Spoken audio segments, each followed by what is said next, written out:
The movie opens up with a fist battle between a bear who calls himself Superman Bramble and the villains of the city.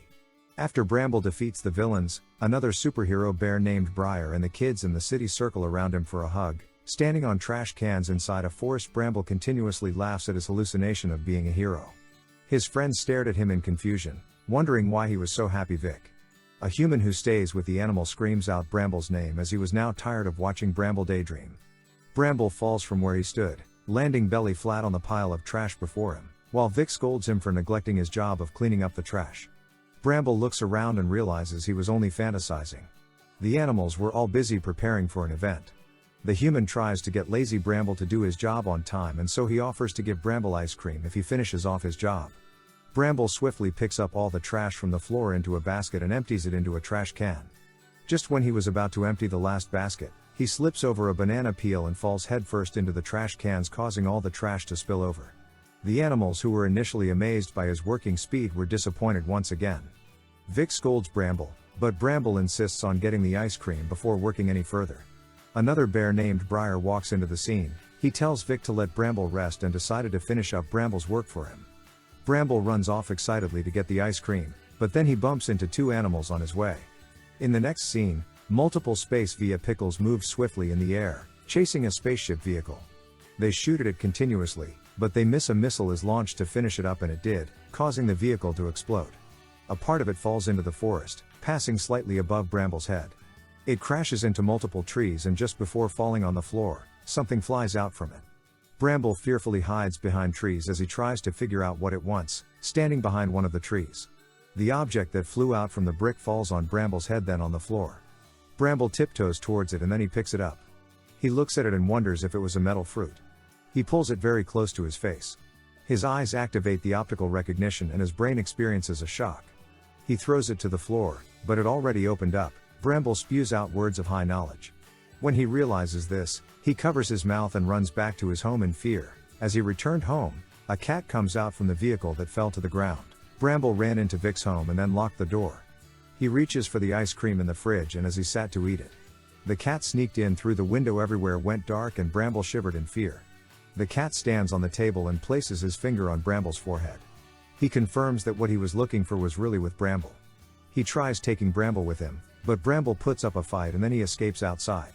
He calls out to Briar and Vic for backup. They all return to Vic's place. Vic was enraged as he met his home in a mess. They search around for the monster Bramble told them of, but all they found was a cute little cat.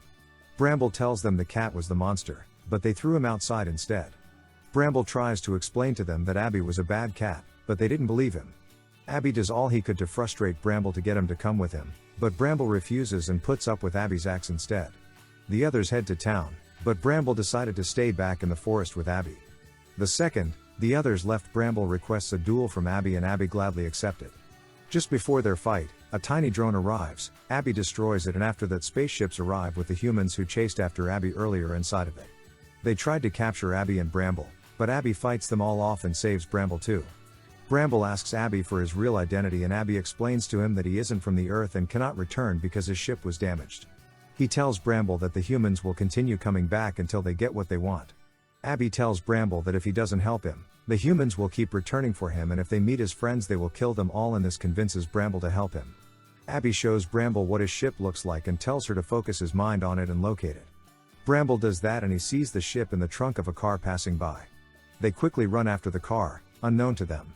The tiny drone that Abby destroyed was still powered and the humans were watching their movement from it. Abby and Bramble follow the car into the city. Bramble devises a means for them to move about without attracting attention to themselves. But their cover blew up and they had to run.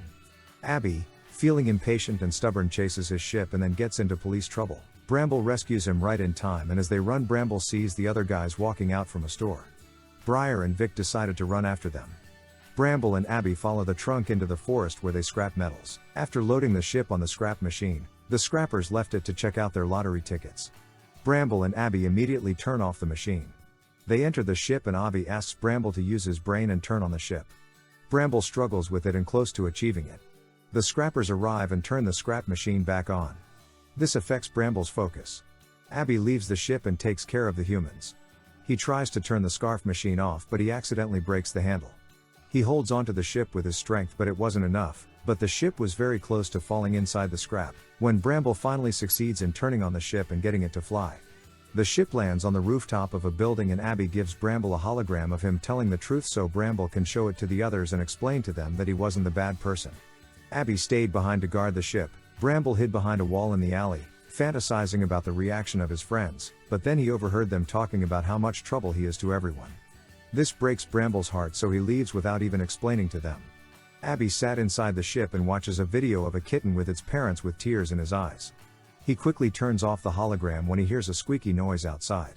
Abby opens the door quietly and then he sees Bramble sitting on the stairs. He calls out to Bramble and realizes Bramble was chewing on a snack. Bramble offers some to him, which he initially rejected, but he later accepted it. They were both sitting on the stairs snacking when the human who wants the device shows up by breaking through the wall. Abby and Bramble immediately escape into space with the ship. As they flew in the air, Bramble sees a vision of many more ships like they were locked up somewhere. He tells this to Abby and Abby asks him where he was seeing it. Bramble then tells him it was right in front of them. Many drones come out from the big ship and then start shooting at Abby's ship. Bramble tries to run away, but Abby asks him to turn the ship around instead and they burst into the big ship. On arrival they see the other parts of Abby's ship and while Bramble tries to take them, Abby goes after the necklace. Abby sights the necklace and tries to take it when he gets hit by a firefly. The female boss of the gang comes out and tries to strike a deal with Abby. Abby rejected it. Her husband, the male boss, arrives and they both fight off Abby. Right before Abby's defeat, Bramble shows up and rescues Abby, taking the necklace along. The husband and wife go after them and in the fight the necklace falls off the ship. Bramble does some calculations and finally save the necklace and Abby too.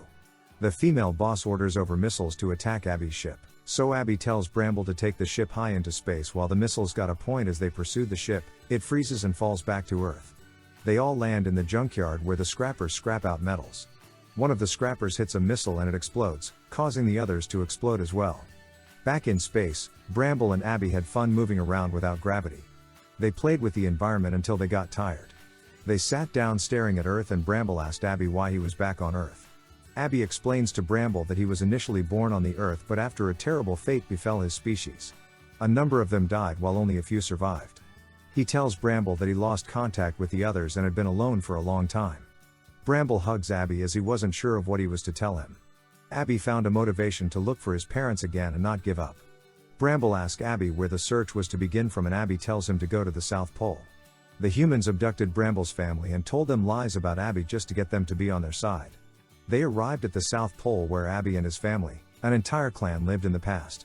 Using the necklace, Abby opens up the gate to his home. Unknown to Abby and Bramble, the fireflies follow them in. While Abby and Bramble head for the lighthouse where one can send a message deep into space to send a message to his parents. The fireflies tried to deactivate the machine which had been protecting the town for years. They passed by Abby's old home and memories with his parents came flowing back. He wiped his tears and tells Bramble to take the ship to the lighthouse, as Bramble was about to do that. The fireflies deactivated the machine and darkness befalls the city. An opening was made above and the human came in with their guards. The entire place crumbles down. They head to the place where a powerful giant robot named Quaver was kept. Bramble and Abby tried to stop them. They used Pryor to lure and distract Bramble while Abby alone ran after them. Bramble finally explains the entire situation to his friends and they realize they've been tricked. They go to save Abby but it was already too late. Abby tries to talk them out of awakening the Quiver but they refuse to listen. The moment they activated it, everywhere came crumbling down again and the South Pole gets destroyed. Bramble and the rest roll down and fall to the ground. Bramble wakes up and he searches, analyzing everyone except Briar. He sights Briar at a very far end with stones over him. He tries to save him but couldn't. The Quaver releases fire everywhere again and the whole place crumbles down even more and more stones fall on Briar. Bramble shakily tries to take the stones away, but he couldn't. He breaks down in tears and blames himself for everything. He wails bitterly, banging on the stones. He placed his forehead on the stone and sobs continuously. As he sobbed he hears someone call his name. His eyes light up and he listens keenly. He realizes it was Briar. Briar tells him not to blame himself for anything and tells him not to see himself as unworthy. Briar tells Bramble not to try to be like him, but to rather just be himself. He tells him how proud he is of who he has grown to become and then he loses consciousness. Outside, the Quaver continues destroying everywhere and wrecking the entire place. The guards they had come with to unlock the Quaver run for their lives. The Quaver yet again releases fire and this time it causes the giant stone to fall into the place where Bramble and his team were. As Bramble stood and watched the stone fall, he remembers all the beautiful memories he had shared with all her friends. This sends an electronic wave through his body and it connects with the spaceship scrap. Unbelievably, the scraps all join together and form the ship again. Bramble connects with the spaceship and wears it on his body like a spacesuit. While he controls it from the inside, he pulls away the boulders covering Briar. Everyone was amazed and they looked at Bramble in astonishment. Bramble saves the guards who the Quaver tries to attack. He also saves the male weapon maker, who pleads with Bramble to save his wife from the control of the Quaver. Bramble assembles stones from destroyed buildings and then he forms a fist with it, throwing a heavy punch at the Quaver.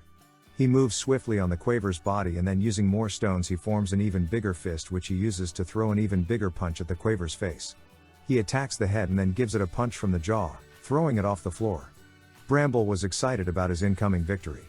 Abby calls out to him from the lighthouse and tells him to shut down the Quaver. Bramble affirms Abby's instruction and dives in for the heart to bring out the female arms dealer, who was the heart of the Quaver. Bramble was just a few inches away when the Quaver grabs him and throws him into a building and then unleashed fire on Bramble. Bramble falls to the floor and uses stones to form a shield against the fire. He manages to save himself, but the spaceship was gone. The Quaver tries to squash Bramble to the floor when Briar shoots a missile through its head. The others came with Briar as well to rescue Bramble. As they shoot at the Quaver, the male arms dealer with his guards joins them and they all fire at the Quaver. They call out to Bramble to get back on his feet and Abby joins them too. The arms dealer's wife inside the Quaver and under its influence gets furious and sends electronic waves across the entire place, pushing them all to the floor, including Abby who is riding on a ship. Just before Abby falls to the floor, a hand made from stone catches him and drops him gently on the floor.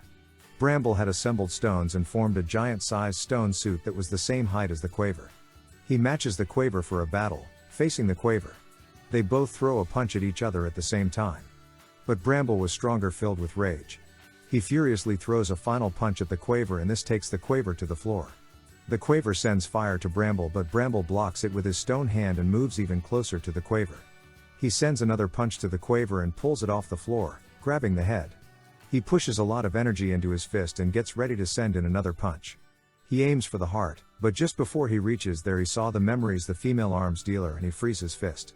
His stone suit dissembled and he jumps out from it, flying straight into the Quaver's heart.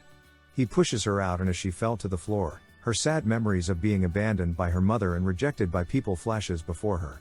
She gets into a trance and her little self receives a comforting hug from Bramble as a little bear. Her husband also comes by and offers to be her friend. But the thread connecting her to the Quaver breaks off the moment she accepts his hand friendship. Abby creates a soft landing pad for her and Bramble. Her husband runs to her and takes her in his arms. Abby worriedly goes to Bramble and asks him if he was okay and Bramble says yes. Bramble quickly runs over to the top of a stone when he realizes the Quiver was about to explode and just like he had dreamed of in the beginning. He said his heroic lines as the Quiver explodes.